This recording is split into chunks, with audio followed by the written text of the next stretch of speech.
Good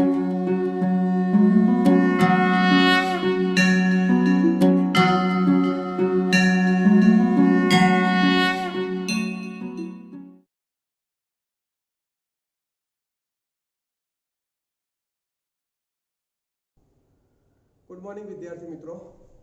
હવે chapter 8 theoretical રીતે આપણે સંપૂર્ણ પૂર્ણ કરી ચૂક્યા છીએ. તો હવે આ ચેપ્ટરને લગતા આપણે એમસીક્યુની ચર્ચા કરીશું. બરાબર? ઓકે. પહેલો આપણો એમસીક્યુ છે મિત્રો, રિબોઝોમ માટે શું સાચું નથી. બરાબર? રિબોઝોમ માટે શું સાચું નથી. મિત્રો એમસીક્યુ ઓકે ચર્ચા કરીએ પહેલા એક વસ્તુ ક્લિયર કરી દો કે બાયોલોજીની અંદર જેટલી થિયરી તમારી ક્લિયર હશે મિત્રો, બરાબર, એટલા જ તમે મેક્સિમમ સારા એમસીક્યુ સોલ્વ કરી શકશો. બરાબર? એટલે તમે કમ્પ્લીટ પહેલા તો તમારા ચેપ્ટરથી તમે તૈયાર હોવા જરૂરી છે. બરાબર? ઓકે. તો જોઈએ રિબોઝોમ માટે શું સાચું નથી કીધું છે. સાચું છે નહીં, સાચું નથી. બરાબર? દરેક વર્ડ ઉપર ધ્યાન આપવાનું છે. ઘણીવાર અમુક વિદ્યાર્થીઓ શું ઉતાવળા હોય છે. ઉતાવળા હોય એટલે શું કરે, ફટાફટ આન્સર, આમ જાણે તૈયારી સારી હોય પણ ફટાફટ આન્સર આપવાનો પ્રયત્ન કરે, જેના કારણે ભૂલ કરે ને એમસીક્યુમાં માર્ક્સ જતા હોય છે. તો ધ્યાન આપવાનું. તો કે શું સાચું નથી. બે પેટા એકમો હોય છે, ભાઈ હોય છે. યાદ કરો 70S અને 80S. તો 80S માં 60S અને 40S. 70S માં યાદ આવે છે 50S અને 30S. ઓકે. તો પેટા એકમો છે. ક્યારેક પોલિઝોમ બનાવે છે. યસ, મેસેન્જર આરએનએ સાથે જોડાય ઘણા બધા રિબોઝોમ્સ, તો પોલિઝોમ્સ અથવા પોલીરિબોઝોમ્સ કહીએ છીએ. મેસેન્જર આરએનએ સાથે જોડાય છે. હા, જોડાય છે. પ્રોટીન સંશ્લેષણમાં ભાગ નથી લેતું. ભાઈ રિબોઝોમ્સ તો પ્રોટીન સંશ્લેષણનું મુખ્ય તો એનું કાર્ય છે. બરાબર? તો રિબોઝોમ માટે શું સાચું નથી, તો આન્સર આપણો શું બનશે મિત્રો? ટી બનતો જોવા મળે છે કે પ્રોટીન સંશ્લેષણમાં ભાગ નથી લેતું. એ વાક્ય ખોટું છે, ભાગ લે છે. ચાલો, ક્લિયર? ઓકે. એના પછી વાત કરીએ મિત્રો, નીચેનામાંથી કયું યુકેરિયોટિક નથી. બરાબર? યુકેરિયોટિક એટલે મેં તમને ચેપ્ટરની શરૂઆતમાં જ કીધેલું મિત્રો કે સજીવો બે ગ્રુપમાં વહેંચાયેલા છે. પ્રોકેરિયોટિક અને બીજા યુકેરિયોટિક. પ્રોકેરિયોટિક એટલે આદિકોષ કેન્દ્રિક કોષ ધરાવતા સજીવ અને યુકેરિયોટિક એટલે સુકોષ કેન્દ્રિક કોષ ધરાવતા સજીવ. બરાબર? હવે અહીંયા મિત્રો જે ઉદાહરણો આપ્યા છે ક્યાંક તમને તકલીફ આપશે, પરંતુ એનું રીઝન એ છે કે અહીંયા મોટાભાગના ઉદાહરણ કોઈ બીજા ચેપ્ટર, ત્રીજા ચેપ્ટર એની સાથે સંકળાયેલા છે. બરાબર? જ્યારે હજુ આપણે ચેપ્ટર હજુ અભ્યાસ કર્યો નથી. બરાબર? પરંતુ એક ભાઈને આપણે અહીંયા ઓળખીએ છીએ. ધારો કે યુગ્લિના એક પ્રજીવ છે, સુકોષ કેન્દ્રિક કોષ ધરાવતો સજીવ છે, એટલે યુકેરિયોટિક થઈ ગયો. બરાબર? સ્પાયરોગાયરા મિત્રો લીલ છે, સુકોષ કેન્દ્રિક કોષ છે. એગેરિક્સ ફૂગ છે, સુકોષ કેન્દ્રિક કોષ છે. પણ એના વિના મિત્રો આપણે જે સાયનોબેક્ટેરિયા કહીએ છીએ ને, બેક્ટેરિયા ગ્રુપનો સજીવ, આદિકોષ કેન્દ્રિક કોષમાં આપણે અભ્યાસ કરી ગયા એનું ઉદાહરણ તરીકે નીલહરિત લીલ, સાયનોબેક્ટેરિયા, બસ એનો આ ગ્રુપનો સજીવ છે કે એના વિના. બરાબર? તો એના વિના શું થઈ ગયો, તો કે કેવો છે? પ્રોકેરિયોટિક છે. અને અહીંયા આપણને શું કીધું છે કે નીચેનામાંથી કયો યુકેરિયોટિક નથી, તો આન્સર શું આવશે મિત્રો? બી, એના બીના. હવે જો મિત્રો આવા એમસીક્યુ આમાં કેવું હોય છે કે દરેક જે ચેપ્ટર વાઇઝ આપણને જે એમસીક્યુ આપ્યા છે મિત્રો, કોઈ પણ તમે રેફરન્સ બુક લઈ લેશો તો દરેક ચેપ્ટરની અંદર એ ચેપ્ટરને રિલેટેડ 50 થી 60% જ એમસીક્યુ હશે, પણ બીજા 20, 30%, 40% એવા પણ એમસીક્યુ હશે કે જે અલગ અલગ ચેપ્ટરો સાથે જોડાયેલા હોય, પરંતુ આ ચેપ્ટરનો એક પોઈન્ટ આવે છે એટલે એની અંદર મૂકી દીધા હોય. બરાબર? તો એવા ચેપ્ટર, એવા ટોપિક, એવા એમસીક્યુ પર ખાસ એક આપણે માર્ક કરતા જઈશું. બરાબર? કે ભાઈ એવો એમસીક્યુ જોતા રહેવાનું કે ભાઈ આ એમસીક્યુ વધારે સારી રીતે ક્યારે આપણને આવડશે, જ્યારે આખો 11મું પૂર્ણ થઈ ગયું હશે, 11, 12 બંને ક્લિયર હશે ત્યારે. બરાબર? એટલે એ વસ્તુ ધ્યાન આપીશું. બરાબર? આગળ નીચેનામાંથી કયું લક્ષણ પ્રોકેરિયોટા અને કેટલાક યુકેરિયોટાને સામાન્ય છે? કેટલાક યુકેરિયોટા, બધા યુકેરિયોટા નહીં. સમજો મિત્રો, પ્રોકેરિયોટા બધા એટલે આદિકોષ કેન્દ્રિક કોષ બધા, પણ સુકોષ કેન્દ્રિક કોષ બધા નહીં, કેટલાકમાં છે. બરાબર? જોઈએ ઓપ્શન. રંગસૂત્રની હાજરી. મિત્રો પ્રોકેરિયોટિક સેલ અમુક એવા પણ છે જે જનીન દ્રવ્યમાં આરએનએ ધરાવતા હોય. પહેલા તો યુકેરિયોટિક તો બધા મોટા ભાગે ડીએનએ ધરાવે છે, બરાબર. બીજી બાબતમાં અમુક તો ધરાવતા પણ નથી જનીન દ્રવ્ય, તો એ બાબતમાં તો આ તો શક્ય નથી બનતું, બરાબર. બીજો ઓપ્શન મિત્રો કોષ દિવાલ. હા, કોષ દિવાલની શક્યતા છે, બરાબર. કારણ કે યુકેરિયોટિકમાં કેટલાક એટલે જે વનસ્પતિ કોષ છે તો એની અંદર કોષ દિવાલ છે, પ્રોકેરિયોટિકમાં તો કોષ દિવાલ હોય જ, તો આનો ચાન્સ રહેલો છે. હવે ઓપ્શન જોઈ લઈએ. કોષ કેન્દ્ર પટલની હાજરી. પ્રોકેરિયોટિકમાં કે કોષ કેન્દ્ર પટલ હોય છે, કોષ કેન્દ્ર પટલ તો મુખ્ય ગેરહાજર છે, બરાબર. એટલે આ ઓપ્શન તો નથી. રેડી, આ ઓપ્શન બી નથી. આનો ચાન્સ છે. હજુ ચોથો જોઈ લઈએ. કોષીય અંગિકાઓની હાજરી. મિત્રો પ્રોકેરિયોટામાં તો જે કોષીય અંગિકાઓ પટલમાં અંગિકાઓની ગેરહાજરી જોવા મળે છે, બરાબર. તો આપણો આ જે આન્સર જે ખરો બોમ્બે, કોષ દિવાલની હાજરી, તો કે યસ, યુકેરિયોટિકમાં વનસ્પતિ કોષ અને પ્રોકેરિયોટમાં બધાય કોષ દિવાલ ધરાવતા જોવા મળે છે. તો અહીંયા આપણો આન્સર શું બનશે મિત્રો? બી બનતો જોવા મળે છે. ચલો, ક્લિયર છે? ઓકે. સ્ત્રાવી કોષો માટે શું સાચું છે? સ્ત્રાવ, ખબર છે મિત્રો, આ પોઈન્ટ આપણે હતો કે ભાઈ જે કોષો અંતઃકોષ રસજાળ યાદ આવે છે કે જેમાં રિબોઝોમ્સની હાજરી, આરઈઆર અને એસઈઆર, બરાબર. તો કે રિબોઝોમ્સની હાજરી એટલે આપણે કહેતા આરઈઆર, બરાબર, રફ એન્ડોપ્લાઝમિક રેટિક્યુલમ, બરાબર. તો એ કોષ વધારે સ્ત્રાવી ગણાતા, બરાબર, કમ્પેરિઝનમાં એસઈઆર વાળા કોષો કરતા. ઓકે, તો જોઈએ એના ઓપ્શન કે ભાઈ ગોલ્ગી કાયની ગેરહાજરી, એવું તો કઈ છે જ નહીં, બરાબર. આરઈઆર ની હાજરી, પોઈન્ટ સેટ થાય છે.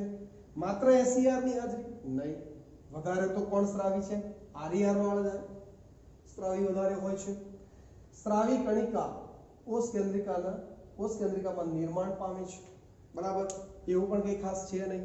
એટલે અહીંયા તમે મેં હાલ જ પહેલા થિયરીની ચર્ચા કરી લીધી કે ભાઈ મુખ્ય ઘટક કોણ?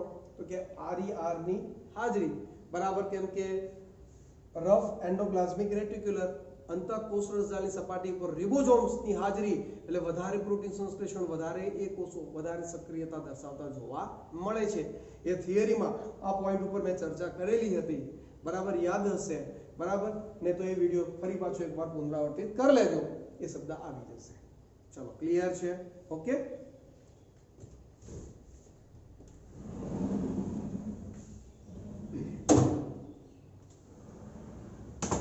ઓકે, હવે આગળ એમસીક્યુ જોઈએ મિત્રો. શું કહે છે કે ભાઈ કોષ રસ પટલ માટે શું સાચું નથી? મતલબ કોષ રસ પટલ માટે રોંગ વાક્ય આપણે શોધવાનું છે, ખોટું વાક્ય શોધવાનું છે, બરાબર. જો પહેલું શું કહે છે? તે વનસ્પતિ અને પ્રાણી કોષ બંનેમાં હાજર હોય છે. ભાઈ કોષ રસ પટલ વનસ્પતિ કોષ અને પ્રાણી કોષ બંનેમાં એની શું જોવા મળે? હાજરી જોવા મળે છે, બરાબર કે નહીં? ઓકે. તેમાં લિપિડનું દ્વિસ્તરીય લેયર જોવા મળે છે. હા, યાદ છે મિત્રો, પ્રધ્રુવીય, જલવિતરાગી અને જલાનુરાગી, યાદ છે કે નહીં? શીર્ષ અને પૂંછડી, તો દ્વિસ્તરીય લિપિડ હોય છે, બરાબર, લેયર છે એનું. તેમાં અંતર્ગત અને બહિર્ગત પ્રોટીન જોવા મળે છે. યાદ કરો મિત્રો, આપણે અંતર્ગત અને પેલા બહિર્ગત પ્રોટીનની હાજરી પણ જોવા મળે છે. ઓકે. તેમાં કાર્બોદિત ક્યારે જોવા મળતું નથી? મિત્રો કાર્બોદિતની વાત આવે તો હું તમને સરસ મજાનું એક ઉદાહરણ પણ આપેલું કે ભાઈ શર્કરાની હાજરી એ કોષની ઓળખનું સૂચન કરે છે. મેં તમને કીધેલું કે રક્તકણની સપાટી ઉપર એન્ટીજન, એન્ટીજન શું છે મિત્રો? પોલિસેકેરાઇડ છે, શર્કરા છે, કાર્બોદિત છે. યાદ આવે છે કે નહીં? પેલો એક બીજું આપણે પેલો શુક્રકોષ અંડકોષની વાત થઈ હતી કે ભાઈ અંડકોષ એક છે એને શુક્રકોષ કેવી રીતે ઓળખે છે? તો એની ઉપર આવેલી શર્કરાની હાજરીના આધારે. મતલબ તેમાં કાર્બોદિત ક્યારે જોવા મળતું નથી? નહીં મિત્રો, જોવા મળે છે, બરાબર. એટલે આ વાક્ય કોષ રસ પટલ માટે સાચું નથી, એકચ્યુઅલી જોવા મળે છે. એટલે આપણો આન્સર આ થશે, પણ કોષ રસ પટલ માટે આ વાક્ય ખોટું છે. અને આન્સર આપણને મળી ગયો. તો આન્સર શું આવશે મિત્રો? ડી આન્સર થતો જોવા મળે છે. ચલો, ક્લિયર? ઓકે. આગળ રંગકણ એ કણાભ સૂત્ર કરતા અલગ છે કારણ કે રંગકણ કણાભ સૂત્ર કરતા અલગ છે.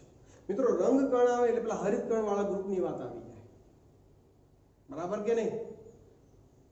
ક્રોમેટોપ્લાસ્ટ અને ક્લોરોપ્લાસ્ટ, બરાબર, તો બધા રંગકણો છે. તો જોઈએ શું કહે છે કે બેવડી પટલમય રચના ધરાવે છે. હા તો ધરાવે છે ને, રંગકણ ભાઈ ધરાવે છે અને કણાભ સૂત્ર પણ ધરાવે છે. તે રિબોઝોમ્સ ધરાવે છે. ભાઈ હરિતકણમાં તો રિબોઝોમ્સ હોય જ છે, બરાબર, કારણ કે બંનેમાં પ્રોટીન સંશ્લેષણનું કાર્ય થાય. બંનેમાં 70 પ્રકારના રિબોઝોમ્સ ચર્ચા કરી કે આપણે. તે હરિતદ્રવ્ય ધરાવે છે. કણાભ સૂત્ર હરિતદ્રવ્ય ધરાવતું નથી. રંગકણની અંદર જે હરિતકણો જે ખરા, યસ, એ હરિતદ્રવ્ય ધરાવે છે, પ્રકાશ સંશ્લેષણ કરી શકે છે. તે ડીએનએ ધરાવે, બંનેમાં વલયાકાર ડીએનએ છે. મતલબ આ ત્રણેય પોઈન્ટ એ બંનેમાં સામાન્ય છે, બરાબર. પણ અહીંયા આપણને શું પૂછ્યું છે કે ભાઈ રંગકણ અને કણાભ સૂત્ર કરતા અલગ છે, કારણ કે બંને અલગ કેમ પડે છે? હરિતદ્રવ્ય ધરાવે છે તે સિચ્યુએશન. ચલો ક્લિયર, રેડી? તો આપણો આન્સર શું બનશે મિત્રો? સી બનતો જોવા મળે છે. ચલો ક્લિયર છે? ઓકે. આગળ કણાભ સૂત્રના અવલોકન માટે કયા અભિરંજકનો ઉપયોગ થાય છે? હવે મિત્રો જ્યારે કણાભ સૂત્ર ટોપિક જ્યારે આપણે ચર્ચા કરેલ, બરાબર, ત્યારે મેં સ્પષ્ટપણે તમને બુકની અંદર તો એવું જ કીધેલું છે કે ભાઈ અભિરંજકની જરૂર છે, બરાબર. પણ જે વિદ્યાર્થીઓએ એ અભિરંજકનો જ્યારે ઉલ્લેખ કરેલો કે ભાઈ એ અભિરંજકનું નામ મેં આપેલું છે, જો એ તમે લખ્યો હશે તો 100% તમારો એમસીક્યુ ક્લિયર થઈ જશે, બરાબર. ઓકે. હવે અહીંયા ફાસ્ટ ગ્રીન, સેફ્રેનિન, એસિડ કાર્માઇન કે જેનિસ ગ્રીન શબ્દ વાપરેલા છે, તો તમે ત્વરિત જ કહી શકશો કે યસ સર, તમે કીધેલો જેનસ ગ્રીન બી અભિરંજક જે કણાભ સૂત્રને કોષની અંદર જ્યારે આપણે માઇક્રોસ્કોપની અંદર અભ્યાસ કરતા હોઈએ અને આ અભિરંજક અંદર નાખીશું એટલે તરત જ કણાભ સૂત્ર આપણને અલગથી દેખાઈ આવે છે. તો કણાભ સૂત્ર માટે હંમેશા કયો અભિરંજક મિત્રો? જેનસ ગ્રીન બી અભિરંજકનો ઉપયોગ થતો જોવા મળે છે, બરાબર. એવું જ મિત્રો એક બીજો પ્રશ્ન છે કે ભાઈ રંગસૂત્રના અભ્યાસ માટે નીચેના કયો અભિરંજક ઉપયોગમાં આવે છે કે ઉપયોગી છે, બરાબર. હવે આની પણ લાસ્ટ લેક્ચરોની અંદર આપણે ચર્ચા કરી ગયા છે મિત્રો. એસિટોકાર્માઇન બેઝિક અભિરંજક યાદ આવે છે મિત્રો? એસિટોકાર્માઇન બેઝિક અભિરંજક, બરાબર. તો એ બેઝિક અભિરંજક એટલે કે એસિટોકાર્માઇન સીધો જ આપણો આન્સર થઈ જાય છે મિત્રો. અમુક પ્રશ્નો એવા હોય, બરાબર, કે બધા ઓપ્શન જોવાની જરૂર પણ ન પડે, સીધો જ આપણો આન્સર ક્લિયર થઈ જતો હોય. જેમ કે અહીંયા જેનસ ગ્રીન, એમાં ક્યાં બીજા ઓપ્શનને ચેક કરવાની જરૂર છે, બરાબર. કયો અભિરંજક ક્યાં કામ કરે છે? આપણે તો કણાભ સૂત્રનો અભિરંજક કયો છે? ક્લિયર, ખ્યાલ આવે છે કે નહીં? આપણે તો રંગસૂત્રોના અભ્યાસ કરવા માટે, બરાબર, કયો અભિરંજક આંતરાવસ્થામાં તમે વાપરો છો? એસિટોકાર્માઇન, બરાબર. તો સરળતાથી આપણે રંગસૂત્રોને જોઈ શકીએ છીએ. નામ જ યાદ છે મિત્રો, આપણે ચર્ચા કરી હતી કે રંગસૂત્ર નામ જ એના ઉપરથી છે કે જેની સૂત્રિકાઓને આપણે અભિરંજક વડે અભિરંજિત કરી શકીએ, એને તો આપણે રંગસૂત્ર તરીકે ઓળખીએ છીએ. ચાલો ક્લિયર છે, રેડી? તો આવા એક 8 એમસીક્યુ આપણે ચર્ચા કરે. હવે સાથે સાથે મિત્રો આપણે એવા એમસીક્યુ પણ જોવા છે કે જે નીટની અંદર પૂછાયા. હવે જો મિત્રો નીટની અંદર પૂછાયેલા એમસીક્યુ ની આપણે ચર્ચા કરવા જઈ રહ્યા છીએ ત્યારે એક થોડો તમને પ્રોબ્લેમ આવી શકે છે. પ્રોબ્લેમ એ છે કે નીટની અંદર પૂછાયેલા એમસીક્યુમાં કેવું હોય કે ભાઈ બુક્સ વાળા જે તે એમસીક્યુ ચેપ્ટરમાંથી ધારો કે 2-3 ચેપ્ટરને જોડાયેલો હોય, બરાબર, એટલે બુક્સ વાળો દરેક ચેપ્ટરની અંદર છાપી કાઢશે કે ભાઈ એની સાથે એટેચ હતો, બરાબર, એનો ટોપિક જોડાયેલો છે. એટલે બની શકે કે નીટના એમસીક્યુ જ્યારે શરૂઆતના સ્ટેજમાં તમે સોલ્વ કરતા હો તો તમને તકલીફ પડી શકે. કેમ? કારણ કે એની સાથે બીજું કોઈ ચેપ્ટર જોડાયેલું હોય 11માનું, અથવા તો 2 થી 3 ચેપ્ટરો જોડાયેલા હોય, બરાબર કે નહીં? 12માનો કોઈ ટોપિક જોડાયેલો હોય, બરાબર. તો તમને ટ્વિસ્ટ કરવા માટે, તમને થોડા હેરાન કરવા માટે આવા એમસીક્યુ બની શકે, બરાબર. તો એ વખતે આપણે એટલું જ કામ કરવાનું બરાબર ઓકે સરે કીધું છે તો એને માર્ક કરીને રાખીશું ભાઈ આવો એમસીક્યુ હતો કે જે નીટમાં પૂછાયો હતો પણ બીજા ચેપ્ટર સાથે જોડાયેલો હતો બરાબર અત્યારે હું તમને સમજ આપી દઈશ પણ બની શકે કે સમજ એટલી ક્લિયર તમને ન પણ થાય કે હું ઉપર ચલિત માહિતી આપીશ બહુ ડીપમાં નહીં જઈશ કારણ કે ચેપ્ટર ઓલરેડી મારે તમને ભણાવવાનું જ છે ખ્યાલ આવી ગયો એટલે બહુ ટેન્શન નહીં લેવાનું પણ એને સમજવાનું ખાસ કરીને 8મા ચેપ્ટરમાંથી એ કયો પોઈન્ટ એની અંદર જોડાયેલો છે એનું વધારે ક્લિયર થઈ જવું જોઈએ ચલો ક્લિયર છે ઓકે તો નીટ 2013 માં પૂછાયેલા અમુક પ્રશ્નો છે અહીંયા પર ત્રણેક પ્રશ્નો આપણે ચર્ચા કરીએ કે ભાઈ ગોલ્ગી કાર્ડ મહત્વનો ભાગ ભજવે છે કયા કાર્યમાં ચાર ઓપ્શન આપણને અહીંયા આપેલા છે બરાબર જો પહેલું નત્રલોના રૂપાંતરણ અને બાદમાં તેના ફેરફારો નત્રલ પદાર્થો એટલે પ્રોટીન ને બધા નત્રલ પદાર્થો તરીકે ઓળખાય અને ચરબીના ગ્લાયકોસાઇડેશનમાં પણ ઉપયોગી છે બરાબર ઓકે બીજો ઓપ્શન શું કહે છે પ્રકાશને ગ્રહણ કરી તેને રાસાયણિક ઉર્જામાં રૂપાંતરિત કરવામાં ત્રીજો ઓપ્શન નત્રલો અને કાર્બોદિતના પાચનમાં અને ચોથો શક્તિના રૂપાંતરણ કરનારી અંગિકા તરીકે હવે મિત્રો આ નીટ 2013 માં પૂછાયેલો એમસીક્યુ બરાબર પહેલા તો જે વિધાનો ખોટા પડે છે એની ચર્ચા કરો શક્તિના રૂપાંતરણ કરનારી અંગિકા મિત્રો શક્તિમાં રૂપાંતરણ કરવાવાળું કળા સૂત્ર છે આપણી પાસે એ ગોલ્ગી કાયનું કાર્ય નથી નત્રલો અને કાર્બોદિતના પાચનમાં મિત્રો પાચનના કાર્ય સાથે ગોલ્ગી કાય સંકળાયેલી નથી તો પેકેજિંગ યુનિટ તરીકે કામ કરે છે બરાબર ઓકે અને હવે પેકેજિંગમાં પણ એ પ્રોટીન લિપિડ ના પેકેજિંગનું કાર્ય કરતી હોય છે પ્રકાશને ગ્રહણ કરી તેને રાસાયણિક ઉર્જામાં ભાઈ એ તો હરિતકણનું કાર્ય છે બરાબર અને આગળ પહેલું વાક્ય નત્રલોના રૂપાંતરણ અને બાદમાં તેમાં ફેરફારો અને ચરબીના ગ્લાયકોસાઇડેશનમાં મિત્રો અહીંયા તમે કઈક તથ્ય આપણને જોવા મળે છે કેવી રીતે યાદ કરો અંતઃકોષરસ જાળ અને રિબોઝોમ્સની સપાટી દ્વારા પ્રોટીન સંશ્લેષણનું કાર્ય કરે પ્રોટીન બને બરાબર એ પ્રોટીન અહીંયા ધારો કે અંતઃકોષરસ જાળ છે ખબર છે આપણે બાજુમાં જ ગોલ્ગી કાય દોરતા બરાબર પેલો સિસ પ્રદેશ અને ટ્રાન્સ પ્રદેશ યાદ છે મિત્રો તો એમાંથી એ પ્રોટીન અને લિપિડ પસાર થાય એટલે એમાં થોડો ઘણો ફેરફાર કરે અને પછી એ પેલી ગોલિકાઓ કોટિકાઓ સ્વરૂપે પેકેજિંગ કરીને એને મુક્ત કરે છે બરાબર તો આપણે નતા કહેતા ગ્લાયકોલિપિડ અને ગ્લાયકોપ્રોટીન મતલબ એને પોતે સંશ્લેષણ નથી કર્યું પણ એના બંધારણમાં થોડા ઘણા શું કર્યા ફેરફાર કર્યા તો આપણે પહેલો ઓપ્શન એ જ કહે છે કે ભાઈ નત્રલોના રૂપાંતરણ ને બાદમાં ફેરફાર પ્રોટીનમાં ફેરફાર કરે ચરબીનું ગ્લાયકોસાઇડેશનમાં ફેરફાર કરે તો એ ઉપરથી આપણો પહેલો ઓપ્શન સીધો જ આપણો આન્સર બનતો જોવા મળે છે ચલો ક્લિયર છે ઓકે એના પછીનો એમસીક્યુ કે ભાઈ કેટલાક સાયનોબેક્ટેરિયામાં રંગગણ ધરાવતા ત્વચાકીય બહિરુદભેદ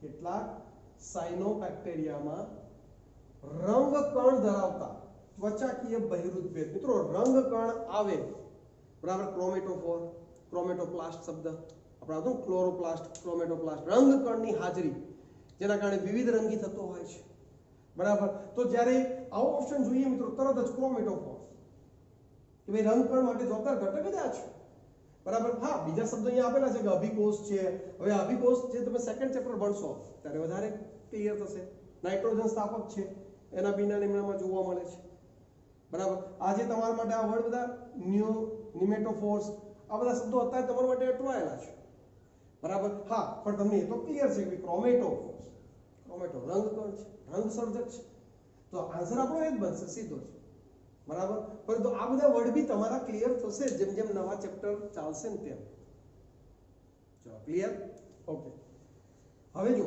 આ ટોટલી ચેપ્ટર 8 સાથે સંકળાયેલો નીટમાં પૂછાયેલો એમસીક્યુ તો ભાઈ નીચે આપેલી આકૃતિમાંથી કોષાંગિકાને તેના સાચા કાર્ય સાથે જોડો સાચું કાર્ય પહેલા તો તમારે આ અંગિકાને ઓળખવાની છે તો અંગિકાને મિત્રો તમે સરળતાથી ઓળખી શકશો કે ભાઈ આ ધારો કે કોષ કેન્દ્ર પટલ છે તો એની ફરતે એની સપાટી સાથે જોડાયેલી આપણે શું છે અંતઃકોષરસ જાળ છે અને આપણે જોઈ શકીએ છીએ કે અંતઃકોષરસ જાળ ઉપર કોની હાજરી છે મિત્રો રિબોઝોમ્સની હાજરી જોવા મળે છે કોની હાજરી જોવા મળે છે રિબોઝોમ્સની હાજરી જોવા મળે છે રિબોઝોમ્સની હાજરી આપણને એક સૂચન તો કરી આપે છે કે ભાઈ પ્રોટીન સંશ્લેષણનું તો કાર્ય થઈ રહ્યું છે બરાબર.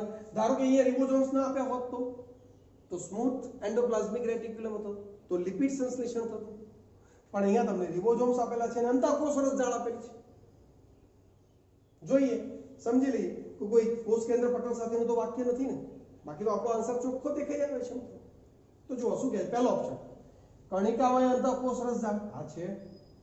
પ્રોટીન સંશ્લેષણનું કાર્ય આ થઈ રહ્યું છે, તો આપણો આન્સર સીધો જ દેખાય છે. પણ આપણે બીજા જોઈ લઈએ ખાલી વાક્યો શું કહે છે.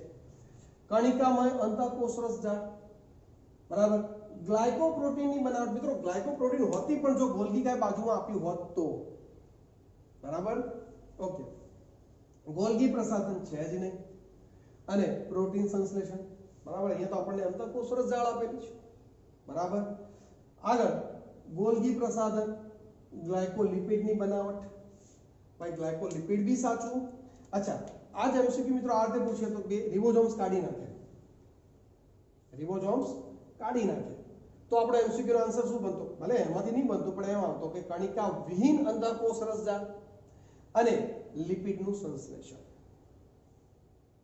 ખ્યાલ આવે છે કે નહીં? બરાબર. તો એ રીતે પણ આન્સર એનો બની શકે.